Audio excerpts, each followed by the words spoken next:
Again, this driver refusing to stop for officers, blowing through stop signs there and picking up speed on these surface streets. So dangerous, as this is a residential area. You've got people unaware that this car is just flying through intersections and making erratic turns and coming to a cul-de-sac.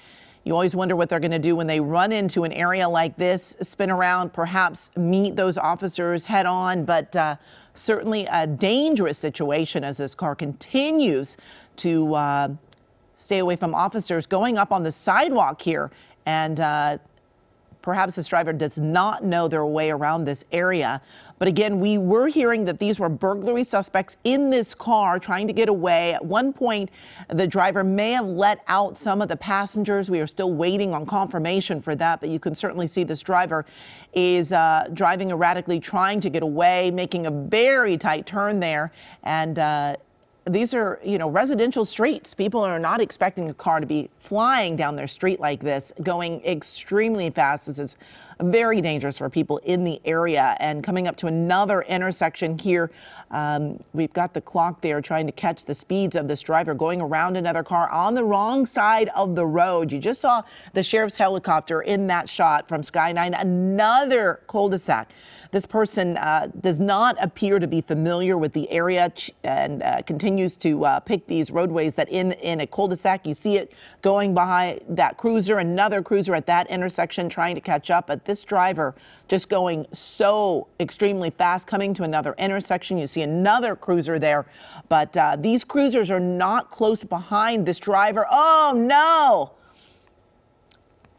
Hit this white Honda head on and now continues to go on. Didn't really seem to faze that Mercedes at all. That Honda, though, we just have to hope the driver and the folks in that white Honda are okay. Again, you see another cruiser that at that intersection. Now, the driver has not slowed down at all, and the black and whites are not right up behind this car, and oftentimes we see them hold back a little bit just to hopefully get the driver to slow down a bit. But this driver not slowing down at all, even after hitting that other white car. It appeared to be a Honda head on. And again, reckless driving at that intersection.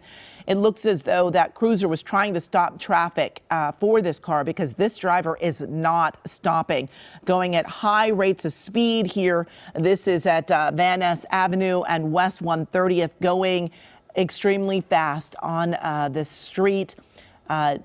And it doesn't appear that there was any damage to the car when it hit that other car head on. We saw a lot of damage to the what appeared to be a white Honda, but this Mercedes is going no problem, going through another intersection. You just saw that cruiser trying to stop traffic there so that this car would make it through. Now, joining us now on the phone is Dave Avila. Dave, welcome. I am guessing that you're watching this along with us, and extremely dangerous. You often, this car going so fast, often talk about how dangerous it is on the highway, but when they get on these surface streets, it just ramps up the danger right there.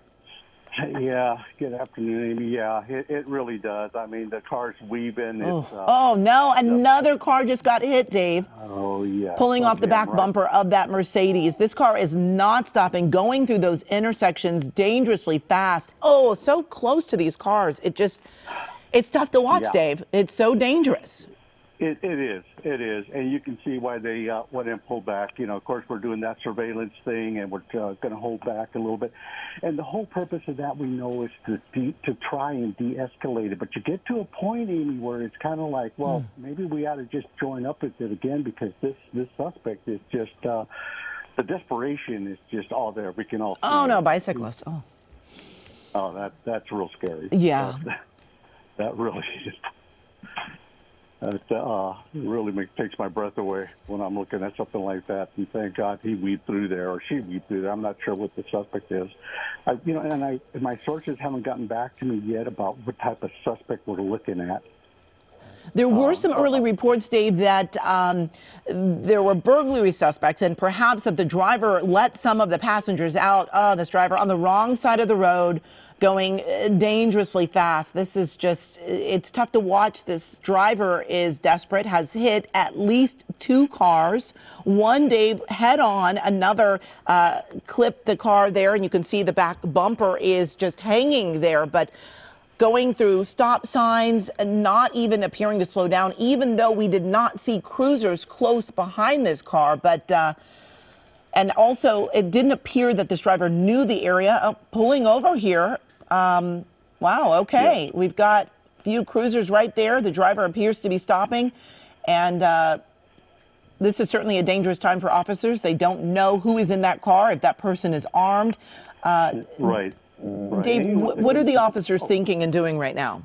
Right now is that what they did is they were in a surveillance mode. It got to the point where it was outrageous. They joined back in. The suspect had luckily pulled over, and what they're doing now is that one of the deputies is going to direct the suspect out. We want to see the keys come out of the vehicle with their left hand.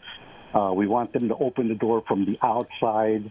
And, of course, that's just we want to see their hands, which is they're complying. And then step out. We want them to turn around.